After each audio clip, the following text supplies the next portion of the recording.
les secrets de Barnabé. Il était une fois un petit reine nommé Barnabé. Barnabé vivait à l'orée de la basse forêt de Moumont, loin du tumulte de la vie où les lumières colorées commençaient à s'allumer chaque décembre.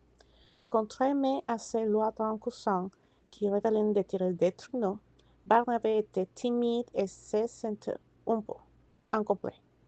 Ses bois étaient petits, croissants, et son nez était d'une couleur marron terre et ordinaire. Ce qui attristait le plus Barnabé, c'était qu'il était toujours seul.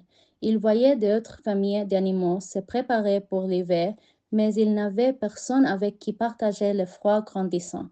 Noël, cette période que tout le monde décrivait comme magique, lui semblait être le jour le plus long et le plus solitaire de l'année.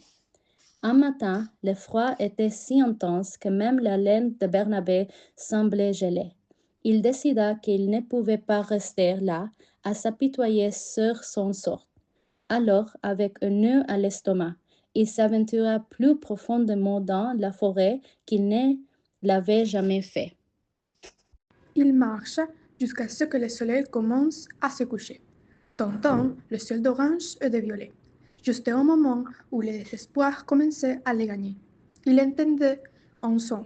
Ce n'était pas le craquement de la neige, mais un petit rire d'où elle était tintement métallique de quelque chose. Souvent, le son, il arriva à une petite clairière, chaque par des pans et neige, et ce qu'il vit le laissait bouche bée. Au centre de la clairière, sous un sapin particulièrement touffu, se trouvait Théo le Blériot, qui tressait de petites couronnes avec des branches de haut et des baies rouges. Noisette le courriel, qui accrocha des noix et des pommes de pin brillants aux branches de l'arbre. Olympe la chouette, qui surveillait en dehors avec une écharpe en laine rouge nouée autour de son cou. Ils sont en train d'organiser une petite et joyeuse fête de Noël dans le bois. Barnabé resta immobile, ses petits bois tremblants. Théo, le blaireau, fut le premier à le voir. Bonjour, regarde Noisette, un invité, dit Théo en souriant. Tu as l'air gelé, approche-toi. Nous sommes sur la pomme d'allumer le feu et de préparer du chocolat chaud au gland. Barnabé s'approchant lentement. Je suis Barnabé. Je ne savais pas que quelqu'un faisait ça ici. Je pensais que Noël n'était que pour ceux de la ville ou pour les autres reines. Olympe la chouette s'envola et atteignit son branche basse. Nous regardons avec ses grands yeux dorés. Faut-être Barnabé, oula-la-t-elle. Noël n'est pas dans les lumières brillantes ou les cadeaux coûteux. Noël est un sentiment. Il s'agit de la chaleur que nous partageons. Il s'agit de savoir que tu n'es pas seul. Noisette le courriel s'approche de Barnabé et lui tendit une pomme de pain brillante. Nous a décorer. L'arbre boisson dans perspective de reine. Tu sais quelles sont les meilleures branches pour les décorations. Pour la première fois depuis longtemps, Barnabé ressentit un buffet d'excitation, pas de tristesse. Il commença à idée d'accrocher les ponts de pin. Ces petits oiseaux révérendent parfois pour accrocher les ficelles sur les branches les plus hautes.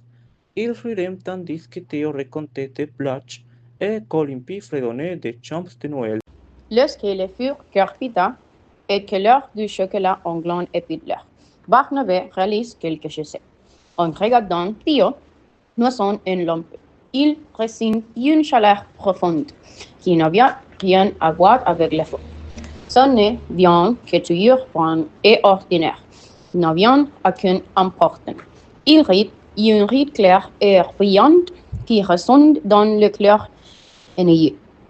Il avait trouvé sa place non pas grâce à des reins bois, on a une roche magnifique, mais grâce les amites.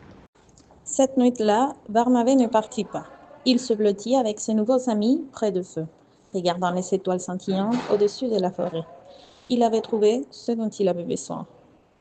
Et Barnabé, le reine solitaire, ne fut plus jamais seul, car il avait trouvé le vrai son de la saison avec ses nouveaux et meilleurs amis.